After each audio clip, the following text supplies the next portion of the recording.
What's shaking bacon? Get these off.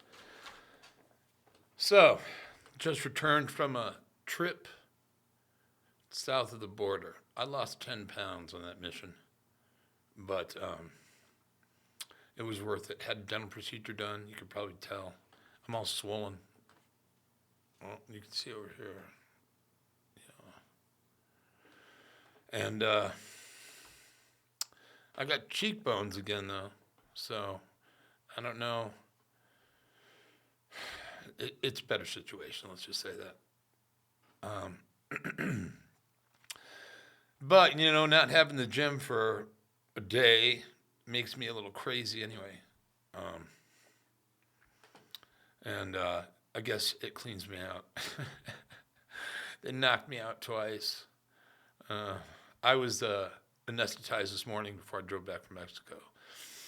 But I wanted to get on here. There's so much to talk about, man. There's so much going on right now.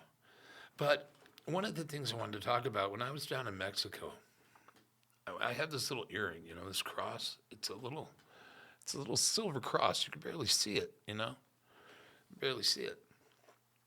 But a lot of people took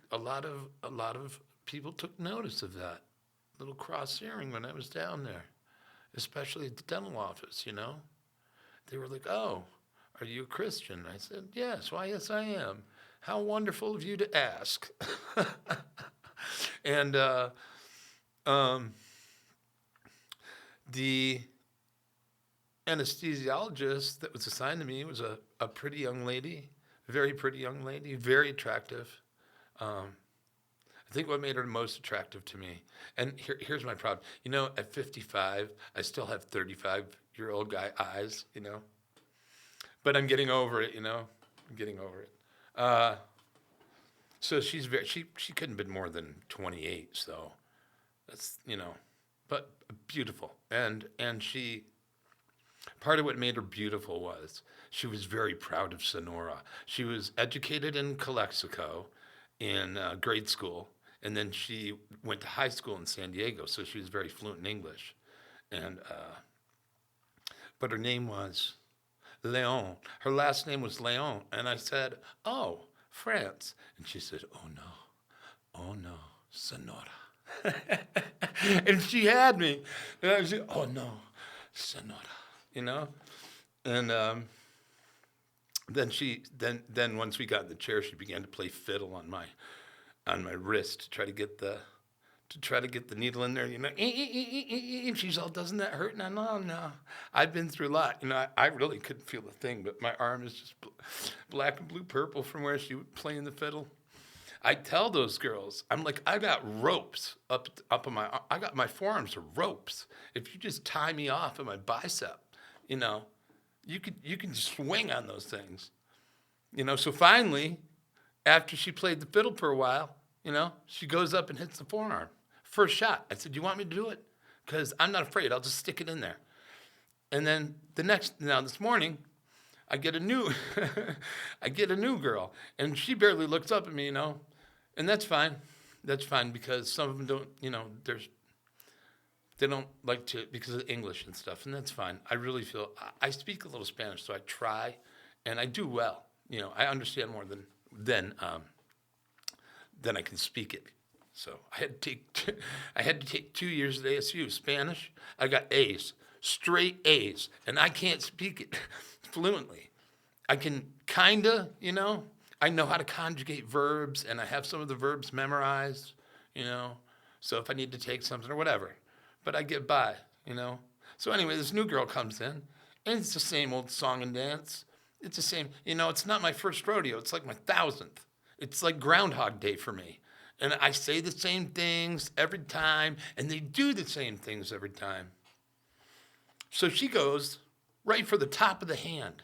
Yeah, there's a lot of little veins there, but they're on it's like they're laying on a granite shelf. So the veins are going to roll and move, and you know what I mean? And they're small. I don't know why they do that. You flip my forearm over, and there's a gram-sized gold coin cable right there, and it's embedded in muscle.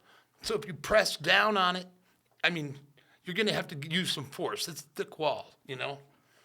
But once you get in there, it's like watching a dam open up for the first time in 40 years. You know what I mean? That needle goes freaking purple black. They're like, I could feel it pop. I go, boom, you got it. It was great. It was a fun time. But anyway, back to Leon and Sonora.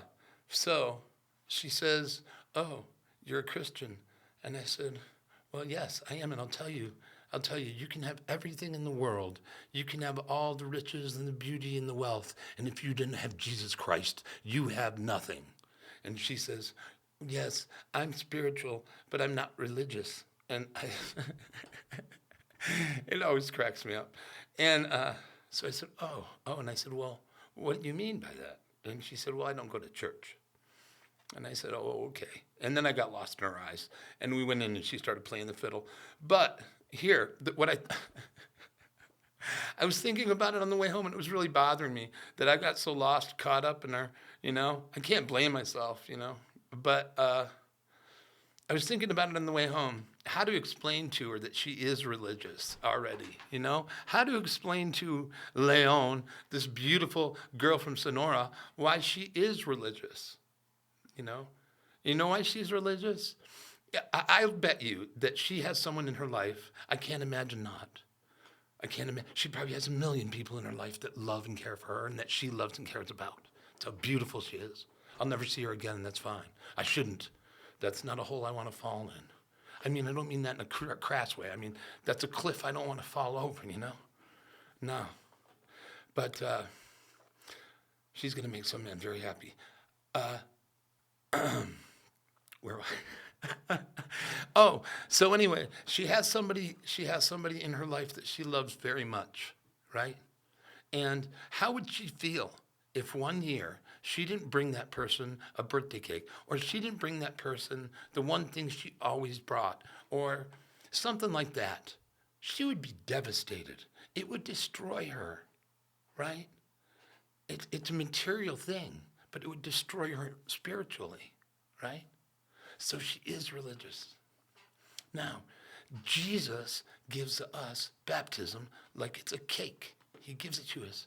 And say somebody who loves you bakes you a birthday cake and brings it, and you throw it away, right? Somebody brings you a birthday cake, the best thing in the world, your favorite. You don't even know it's your favorite, you know? You don't even know it's your favorite. And he brings you a birthday cake and you don't eat it. Well, see, baptism, this is what I wanted to tell her. Baptism is like a birthday cake, you know? Jesus brings you a birthday cake, and he wants you to eat it and enjoy it.